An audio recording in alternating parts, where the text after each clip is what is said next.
is all yours, Pop. Sign here. Certainly, Ben. Just goes to show you, Pop. Dan Gordon. Boy, that guy had it made. He had everything. Had a yacht, stable of racehorses. Dames, he had a list of dames yay long. Now look at him. Just another one of your customers. You treat him nice, Pop. You talk nice to him. Make him feel right at home, huh? I'll do my best, boy. Oh.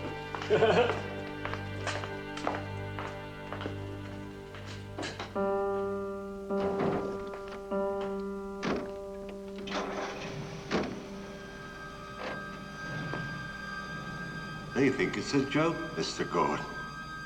I talking to you. But we know better, don't we? You can hear me all right? Oh, yes, yes, I can hear you. Wait just a minute.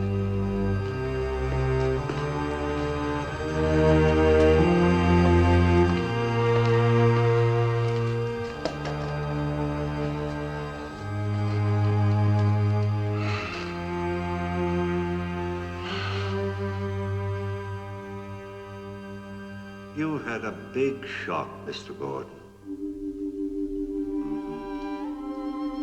It's hard to get used to being dead, isn't it? Now, the first thing to do is to be calm. Tell yourself it's perfectly natural to be dead. Oh, yes, yes.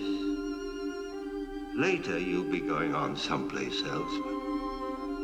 Well, right now, it might help if we talked a little.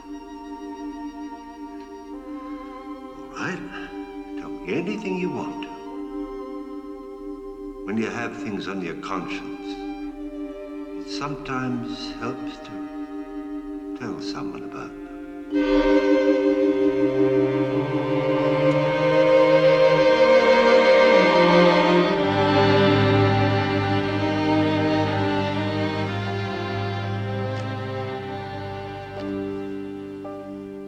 Sound advice indeed. But rather the sort of thing one would expect to be offered by a psychiatrist to a patient who is still breathing, and in surroundings such as these. But Pop Jenkins can hardly be described as a pillar of the medical profession, with an upholstered office and a custom-made contour couch. For his purposes, however, I'm sure that he prefers the quiet dignity of the morgue and the solid support of a well-refrigerated slab. I might also mention that he has one distinct advantage over his accredited colleagues. You see, his patients can never become violent. Imagine being able to carry on a tete-a-tete with a cadaver. How fascinating. Well, tonight we have two stories for you about people who can do just that. And for reasons which must be apparent already, we call our play Dialogues with Death. Our players are Norma Crane, Ed Nelson, Estelle Winwood, and your obedient servant as Colonel Jackson Beauregard Fentress and Pop Jenkins.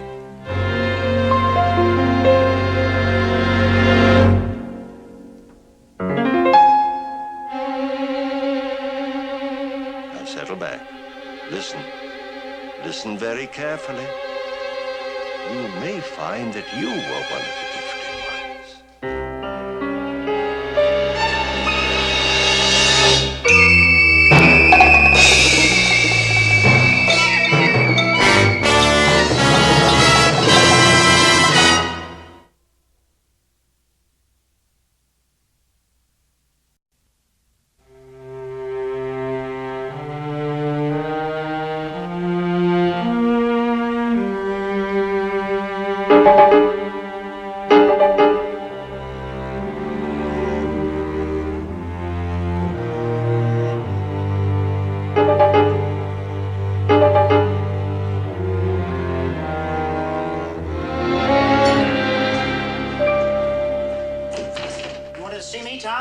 Oh, yeah, Shutterbug, come on in. Take a look at this. Yeah, that was a good story. What about it? It was a good story, is right. Second day, the police promised an early arrest. Third day, all suspects cleared. Police baffled. The biggest story of the summer, and it diced on us. What are we going to dig up for tomorrow? That's a good question. What? You and I are going to take a little trip down to the morgue. We'll get a couple of shots of Dan Gordon on his slab. We'll make a center spread out of it. We'll surround it all with pictures of his yacht, the girls, the racehorses, even the time he was tried for murder. Over it all, we'll run a banner. Was it worth it, Dan? Hey, that's not bad. You know what else? We could use a quote from Gray's Elegy.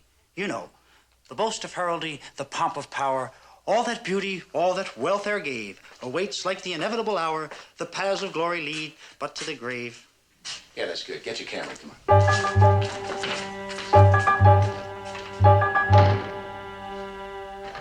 Frankly, this place gives me the creeps. That's just your imagination. Now, Billy, you mustn't be frightened. The first thing to do is to be calm. And tell yourself this is all perfectly natural. He's talking I know. I've been here 40 years, and I've seen lots who took it just the way you're doing.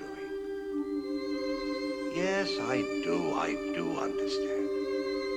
It's hard. He thinks he's talking to somebody else. You're dead. He's really off his tracks. Oh, yes. There is some place you go on to from here, but it's not a place that you have to be afraid of. You take my word. Pop Jenkins. Oh, Tom. Harry. Yeah, who were you talking to? Bill Watkins. He's in 38. Sold papers down on Main Street for 30 years. Everybody liked him. You don't really think you talk to your customers, do you?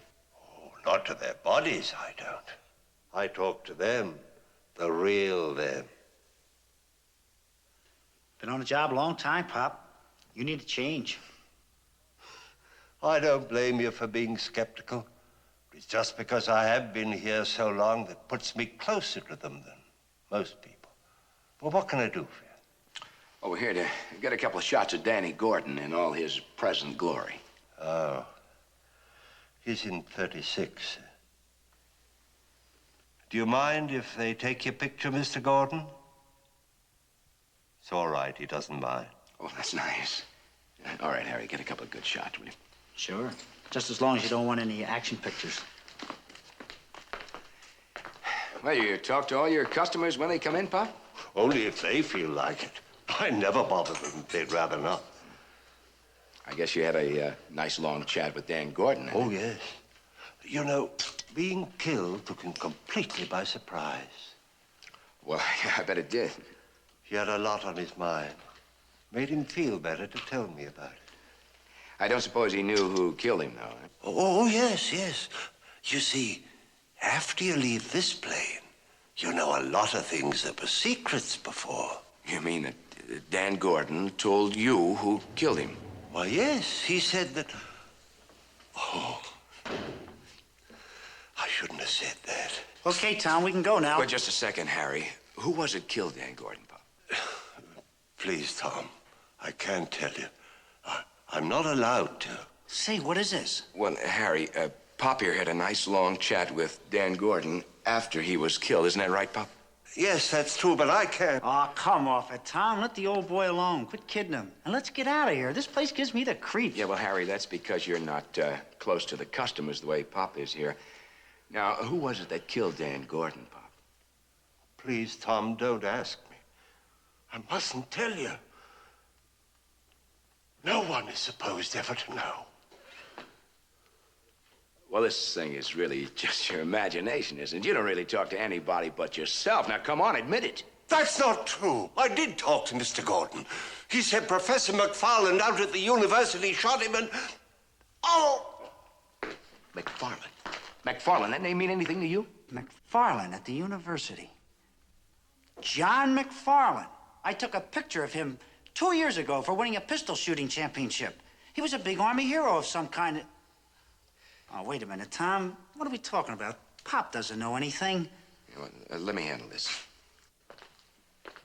Hey, look, Pop, why should a man like Professor McFarland kill a hoodlum like Danny Gordon? I don't suppose it matters what I tell you now.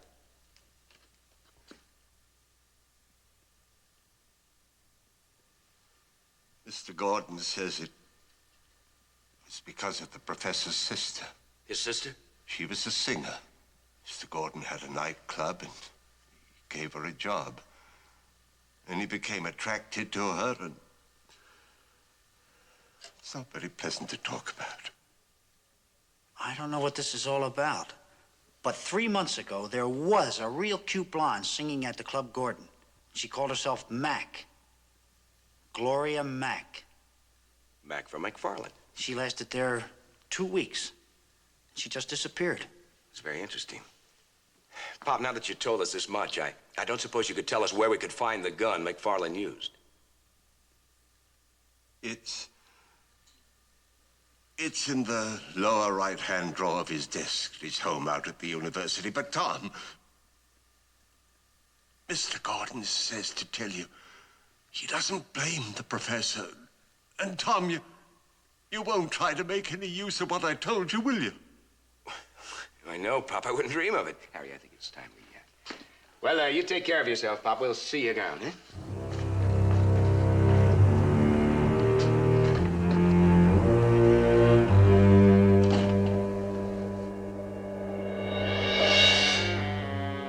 I don't know what came over me, Mr. Gordon.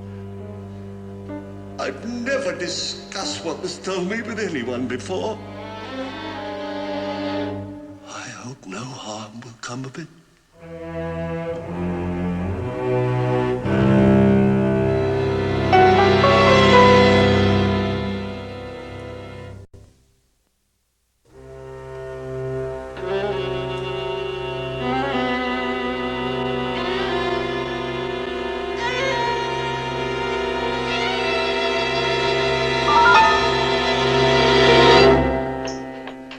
Professor McFarland? Yes, what is it? And my name is Ellison. This is Harry Jarvis. We're from the Morning Chronicle. I wonder if we could come in for a minute. Well, I am rather busy. Well, we're checking on a story about your sister. My sister? Yeah, we wouldn't want to print anything without confirmation from you. Very well, come in. Thanks. Right in here. My study.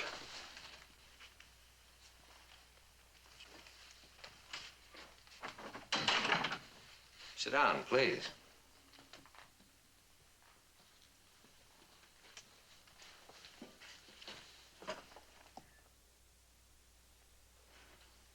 Now, just what is this about my sister, Mr. Ellison? Well, she's a singer, isn't she? Uses the name Gloria Mac. Why do you ask? Well, we were told she appeared at Danny Gordon's supper club a couple of months ago. What if she did? Well, Danny Gordon is dead, Professor. I read that in the newspapers, but I don't see how it concerns my sister, nor me, as a matter of fact. If you'll excuse me, I really do have a lot of work to do. Look, where's your sister now? I asked you to go, Mr. Ellison. Look, I hadn't intended to be so blunt about this, but we were told that you killed Danny Gordon because he mistreated your sister. Dan Gordon was human carrion, Mr. Ellison. He deserved what he got, much worse, in fact. And that's all I have to say to you now or ever. Will you please go?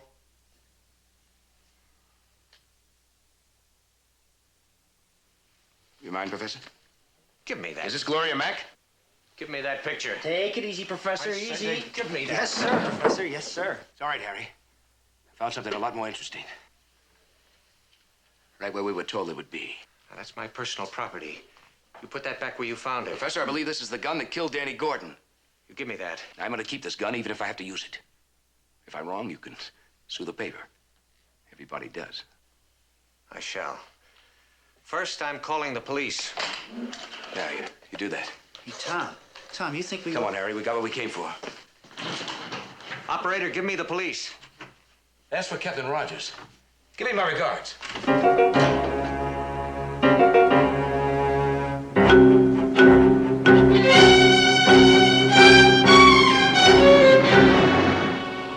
If the professor called the cops, we ought to meet them about now. He didn't call the cops. That was a bluff. It was a beautiful bluff, but it was a bluff. He took an awful chance in there. Walking out with that gun.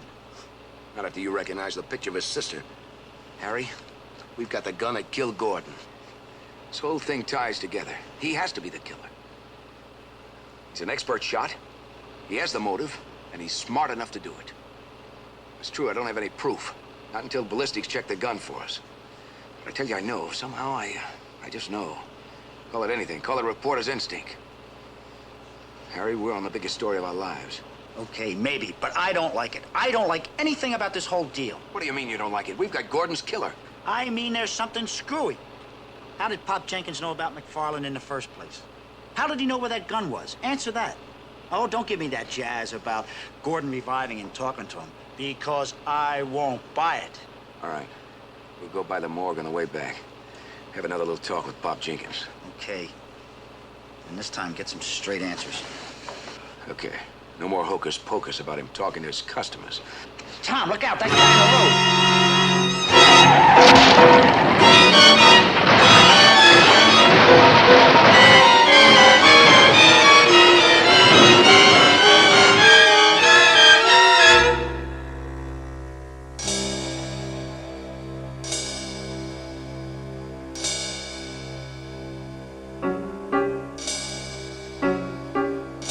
Harry!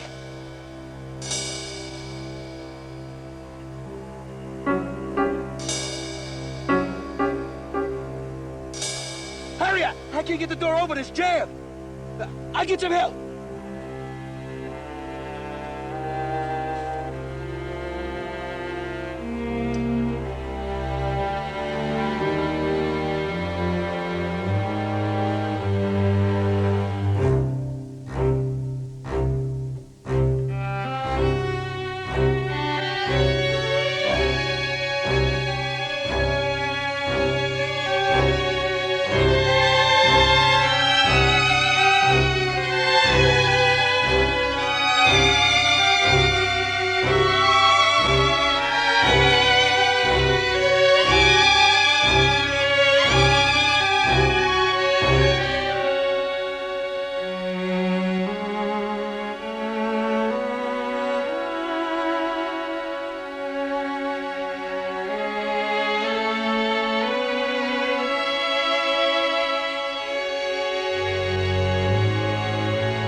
Bob, I gotta use your phone, call an ambulance.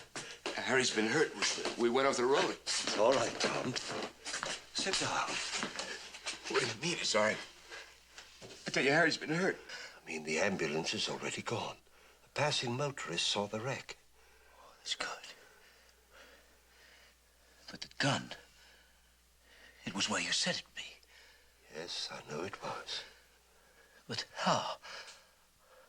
I gotta know how. I want some answers.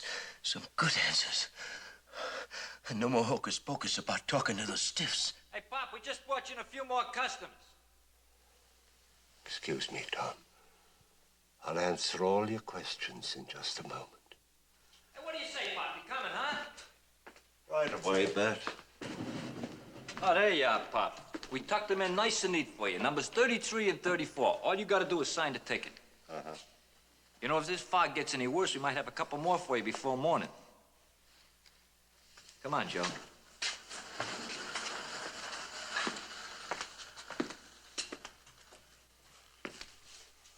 Tom.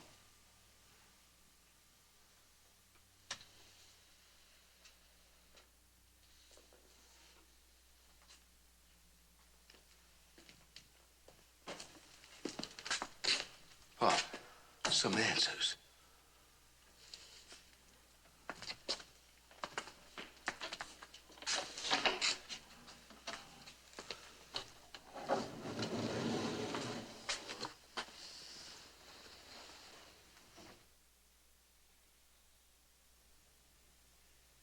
It's Harry. He was killed in the wreck.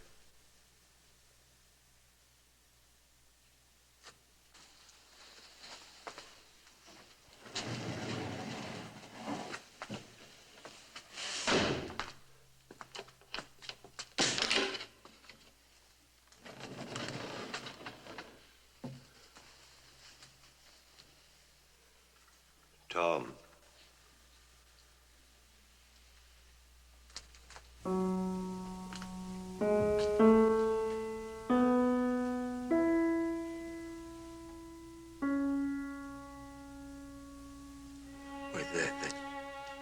You'd already started trying to come for help. So you just kept on trying until you got here. Then I'm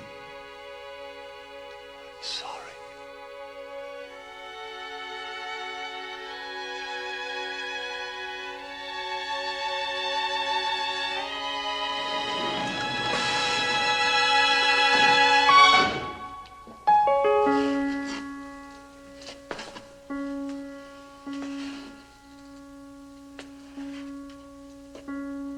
You see, boys, that information you got me to give you, well, it just wasn't meant for anyone living to make use of. And that hitchhiker you saw, you know who he was. Now, boys, you mustn't be frightened. The first thing to do is to be calm. Tell yourself that this is all perfectly natural. Yes, of course, I know it's hard at first to realize that you're dead. But you'll get over it in time.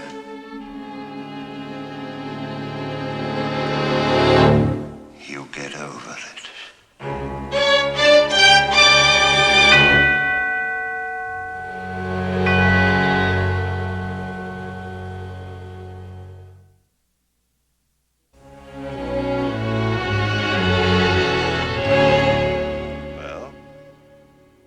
Now that you've been exposed to an excellent example of communication with the dead, I wonder just how many of you believe that it can actually be true. What? You're only half convinced? Well, if what you're about to see fails to convince you completely, then I'm afraid I must refuse to accept any responsibility whatsoever. Very well. Let us adjourn to a setting which, in its own cheerful way, bridges the gap between life and death every bit as effectively as the morgue. More repose. A plantation which once wore the crown of antebellum splendor. But now, rigor mortis has set in. It has been captured in the coffin of time and sealed in the shroud of the swamp. Yes, my friends, at Maurepas, you will be confronted with the final proof.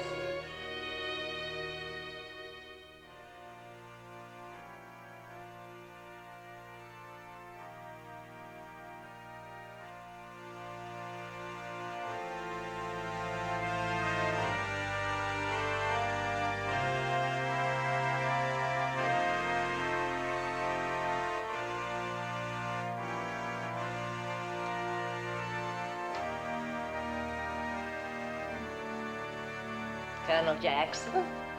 Yes, Sister Emily? There's a car coming up the road. I don't hear anything. It's coming quite slowly on account of the chuck holes in the road. Maybe the lawyers about nephew Charles' estate. That was all settled weeks ago when Charles died. Did I tell you I talked to Charles last night? How was he? Almost ready to go on. Here's the car. Now, I do wonder who that is. Someone took the wrong road? No, they've stopped. If it's someone to visit, we must let them in.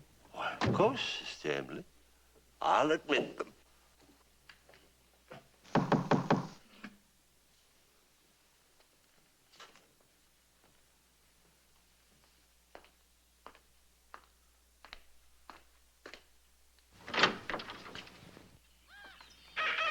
What's that?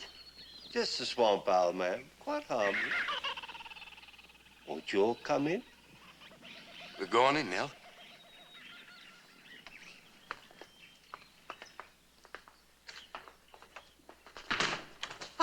think I have the honor of knowing your name. Well, you mean you don't remember me, Colonel? Well, no, I don't rightly believe I do, son. Here's Aunt Emily. I bet she'll know me. Why, declare. Why do you call me Aunt Emily, young man? Sister Emily, I do believe it's Daniel. Our nephew, Daniel. Daniel? Is you really Daniel? You don't mean you forgot your loving youngest nephew? Well, I'm hurt. I'm truly hurt. Why, of course you're Daniel. Welcome home, Daniel. We didn't recognize you because you're dead. Well, thank you. But I'm not dead, as you can plainly see. Oh, but you are, boy. You were killed in a holdup in Chicago. The police want your brother Charles. The police made a little mistake, and I found it convenient to let it stand. Oh, well, let me introduce you to my wife, Nell. This is my aunt, Emily Fentress. Hello, Aunt Emily. And this here's my uncle, Colonel Jackson Beauregard Fentress. I'm pleased to meet you, I'm sure. My pleasure, ma'am. Well, Aunt Emily, aren't you going to greet my wife? I was just thinking you're a lovely child. Red hair and green eyes, a true witch girl. What a pity you died so young. What do you mean by that? The dead go with the dead. Daniel is dead, so you must be too. Would you tell her to cut out that dead business? That's enough of that now, Aunt Emily. Look, you might as well both know why I'm here. As the last male Lousiana, I come to collect the money that Brother Charles left. But we had a long drive, and we're kind of tired, and we're going up to my old room and sleep there tonight. Why, of course, Daniel. Tomorrow we'll talk about the money. Though I'm afraid your room may be a little dusty. We'll make out. Oh, may I, Colonel? Well, we'll see you in the morning. Come on, now. Good night.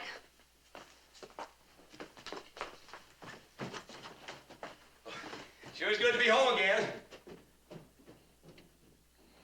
Well, this is truly a surprise, having Daniel home again. And with a wife. A very fetching one. No, Daniel always had an eye for pretty girls. I wonder how she died.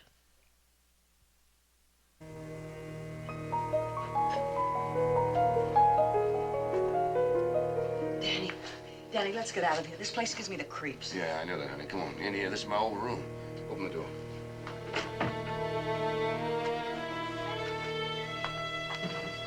A little dusty. Well, get your coat off and make yourself comfortable. Big deal. Big deal. You told me we were going to Miami. Oh, no, I said Montrepose was near Miami, and it is. It's only 1 hour by air. Well, it might as well be a million miles away. Well, wait a minute. We won't have to stay here for one night. By tomorrow, we'll have the money. Well, I am telling you that one night is too many. Get your coat off, like I said. Now, wait a minute. Look, a little dust never hurt nobody. There you are. Sheet's clean enough. We're gonna make out just fine. Say, what's with this aunt of yours? What do you mean? Well, nothing. Nothing's with her. Nothing. The way she keeps saying we're dead? Well, I told you she was a little peculiar. Peculiar. She is out of her skull. Now, that's a fine way for you to talk about your husband's kinfolk. And what about that coop colonel? Oh, boy. What a cute family I married into. Now, look, nobody's perfect. Get those drapes open. Let a little fresh air in here.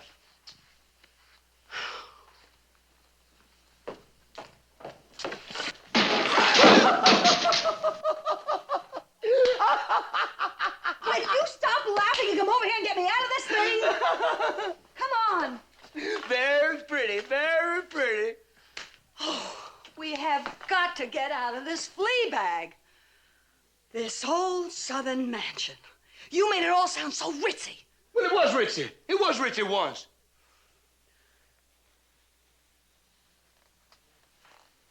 The swamp does things to houses. And the people, too.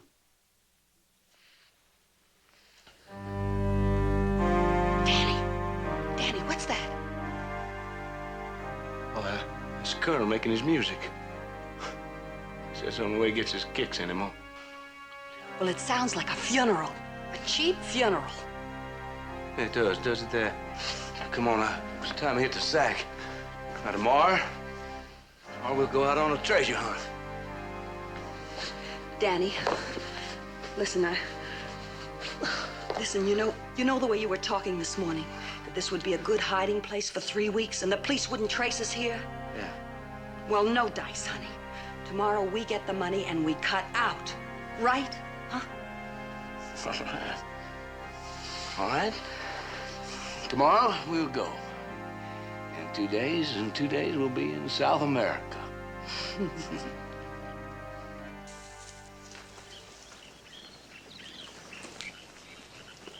Come on. It's just Spanish moss. It ain't gonna hurt you none. I wouldn't bet on it. It's a parasite. Kills the trees, that's all. This is Bayou Juke, named for my great-great-grandfather. There's over 100 miles of water around here like this. Originally, the only way to get here was by pirogue with Indian guides. Oh, that must have been peachy. Danny, say, what's that? Oh, that's a family mausoleum. See, the ground down here is too wet to bury them in the usual way. Well, the stories I could tell you about my revered ancestors in there. Grandfather Jules, for one. What about him? The burial has to take place kind of quick down here, see, on account of the climate. Well, with Grandfather Jules, it kind of took place too quickly. He wasn't quite ready for it. You mean they buried him alive? Well, something like that. They, call it catalepsy. Well, Aunt Emily heard him hollering for help. Then what? Don't hang me up like that. Well, she come down here to see if she could help him out. Well, was he still alive? Well, I didn't wait around to see. I ran as soon as I slammed the door. You shut dear old Aunt Emily up in there with a corpse? Yeah. See, during the night, Aunt Emily heard him calling for help. She come down to see if she could help him out. He begged her to open up the coffin and let him out, but she didn't, see? She knew he was dead. Ever since then, she swore she could talk with the dear departed. That sure was a swell way to treat dear Aunt Emily. Well, it was just a joke. How was I to know the old coot wasn't dead? Anyway, we let her out in the morning. Fun and games on the old plantation. Danny, are you sure there's any loot around here? Yeah, it's around here, all right. All we gotta do is find it. Mon repose, my ancestral estate. 27 rooms of dust, rats, and vanished glory. 1,000 acres of swampland around here, and it's all mine. You know, the more I think of it, the more I believe we ought to stay here. I mean, the police would never think of looking for us here. Now, they might in South America. You know, they push pretty hard when the rap is murder. Will you forget about that? We got more important things to do now. Yeah, I'll start hunting for the money. Sure, it's hidden in the house somewhere. See, my family never believed in banks. Tell you what, you keep the Colonel and old Aunt Emily occupied. I'll start taking a look for it.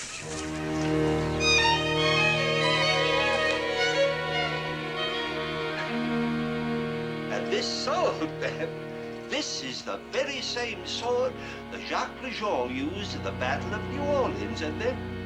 perhaps I'm wearying you with so much family history. Oh, no. I go for all that period jazz. Where's Aunt Emily? I think Sister Emily went for some refreshments. Perhaps you'd like to examine the portraits of Daniel's ancestors. Oh, sure, that'd be swell. Now, this is Daniel's great-great-grandfather, Jacques Lejeune. He built this house. He looks like he could haunt it, too. And this is Jules, Daniel's grandfather. A most distinguished attorney, man. Disbarred in '92, I believe. Was he the one that was buried alive? Why, yes, ma'am, yes. A most unfortunate circumstance. But by the time we had him disinterred, he'd passed on anyway. Oh, that was nice. Huh? What was that, ma'am? Oh, I said that was nice. That you didn't have to dig him up for nothing. Well, I never thought of it that way before. But you're right, ma'am. You're absolutely right. And this was Daniel's father. It was he who insisted on exhuming Grandfather Jules. Oh? It was a nasty business, man. We found the body, turned over in the coffin, and all the fingernails ripped clear off from clawing at the lid. It so upset Daniel's father that when his time came, he insisted on being buried with a telephone. In his coffin? He was buried with a telephone in his coffin? Actually, it was a good idea. Oh, sure. Huh? I said, sure, it is a good idea. In case your watch stops and you don't know what time it is. Yes. Yes. You see, he felt that if by accident he was buried during a cataleptic seizure, the telephone would, shall we say, expedite his recovery. Oh, there's no doubt of that. No doubt at all. Who is that swell lady? Ah, that is Daniel's great-grandmother, Susan. A most high-spirited lady, Matt. Dispatched a carpetbagger with her own hands.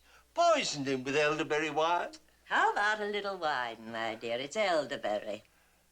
I'll make it myself from an old Lousiana family recipe. No, thank you. I think I'll go to my room and lie down for a little while. Colonel Jackson? Well, thank you, Sister Emily.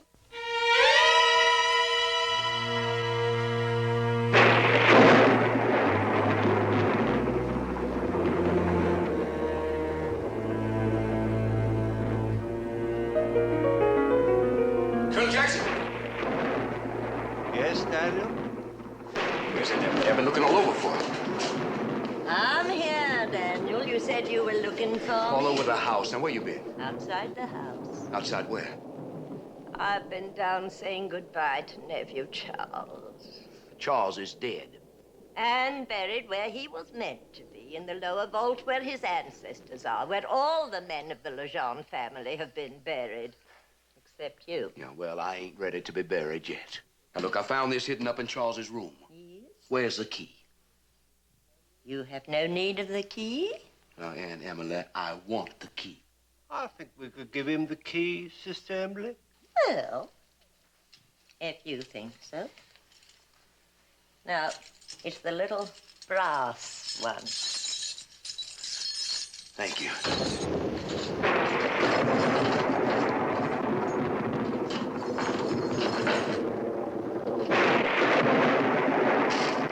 The money. It isn't here. Now, where is it, Aunt Emily? The money that I know good brother Charles must have left. And that this family would never keep in a bank. The dead don't need money, Daniel. Look, I told you to stop that. I ain't dead. Your grandfather, Jules, kept saying he wasn't dead, too. But he was. I think we should tell Daniel. Money's in your coffin, my boy. Since you weren't using it, seemed a safe place no one would look for it. Yeah, in my coffin? Yes, Daniel. $50,000 in the secret lower vault where the Lousiana men lie. $50,000 hidden in my coffin.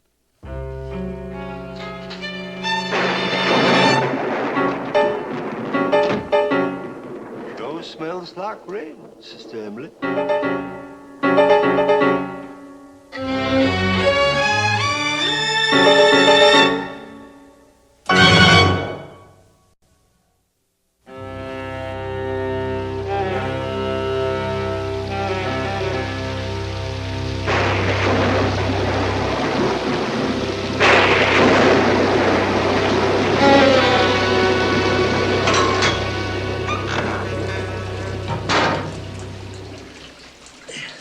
Come on, will you bring a flashlight and the other tools?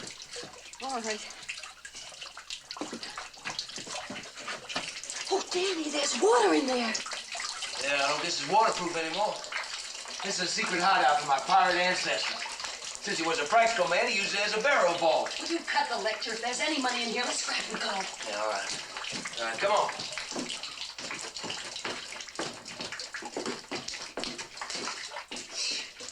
Look at that. That's my brother Charles.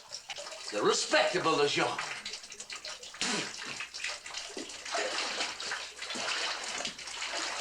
His grandfather Jules. Remember, he's the one I told you about. Aunt Emily heard him hollering from the coffin. Forget it. This will be the space reserved for me. Now, look at that. Daniel Lousiana. June 13, 1926. October 5th, 1961. Huh. They must have really believed that story they heard out of Chicago. Would you forget the tour? The water's freezing. Yeah. Let's get out of here. Well, here, take this. Now we'll open up the family strong box. Give me that hammer. Yeah.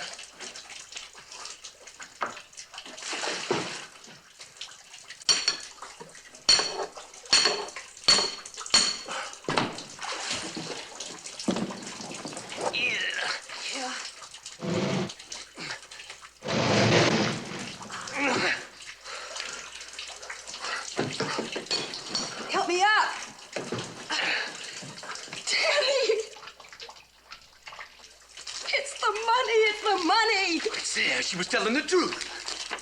And it's all in 10s and 20s, too. Easy to spend, no questions asked. Well, just don't stand there. Come on, let's get it and go. Oh, now, wait a minute. I gotta get something to put it in, don't I?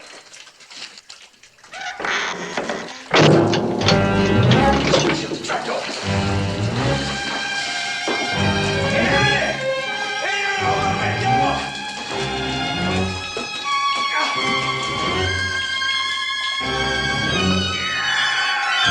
It's bolted on the outside. Hey, Emily, open up that door! Open up that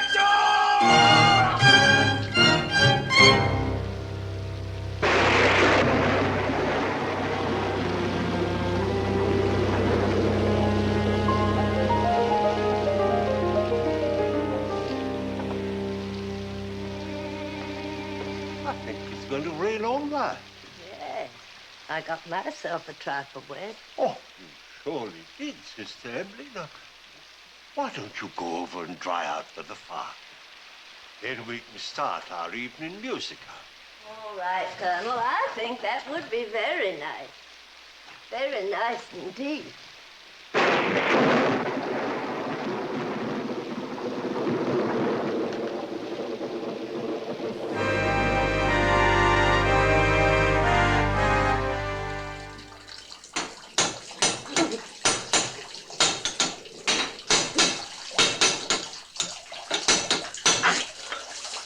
Will you hold that light steady? I'm freezing, I tell you.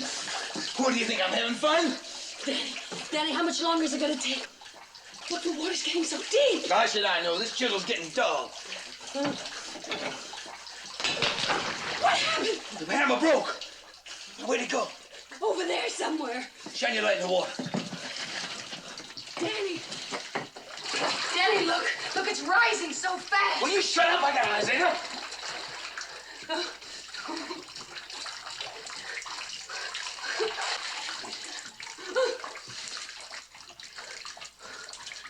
I can't fix it.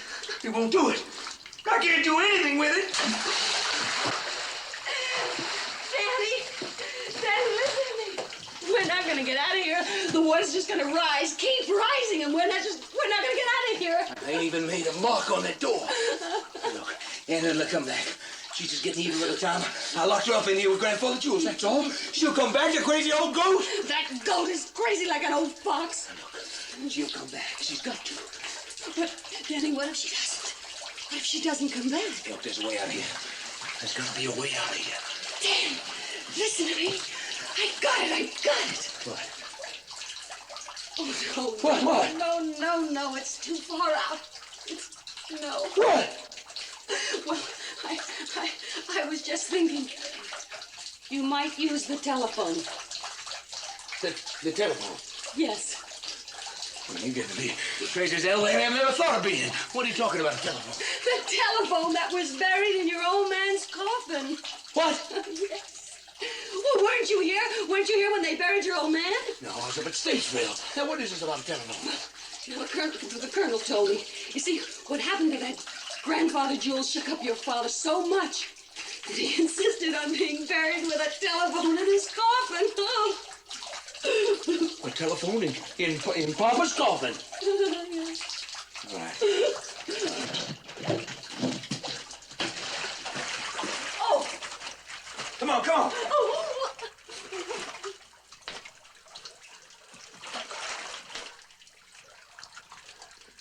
There it is. Now hold on this. Pull it up here. All right.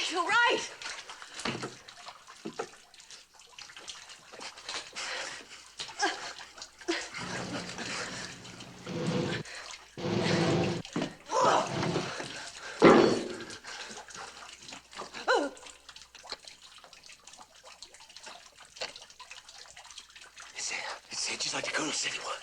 I knew it'd be there. It'll work. Hello? Operator?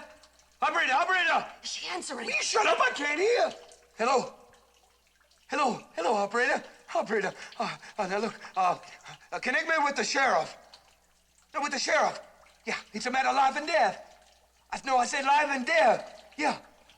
Huh? Yeah, all right. What? I can't hear you. Yeah, all right. All right. All right. She said, wait, she's gonna get the sheriff.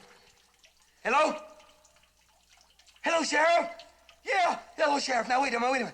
Look, you gotta come over to the Lousiana place. Yeah. Mile Repose. Yeah, we're in the mausoleum. We're locked in the vault. What? What? It's a bad connection. What? Yeah. Yeah, okay. Yeah, all right, I will. All right, I'll be patient. He said, be patient. He said, wait. Yeah, now see, that means he's gonna come. He's gonna be here in about an hour, that's all. And in a couple of weeks, we'll be in South America. We'll be in South America with $50,000, see? Oh, because my father was a screwball. Thank you, Papa. Thank you, Papa. Thank you, baby.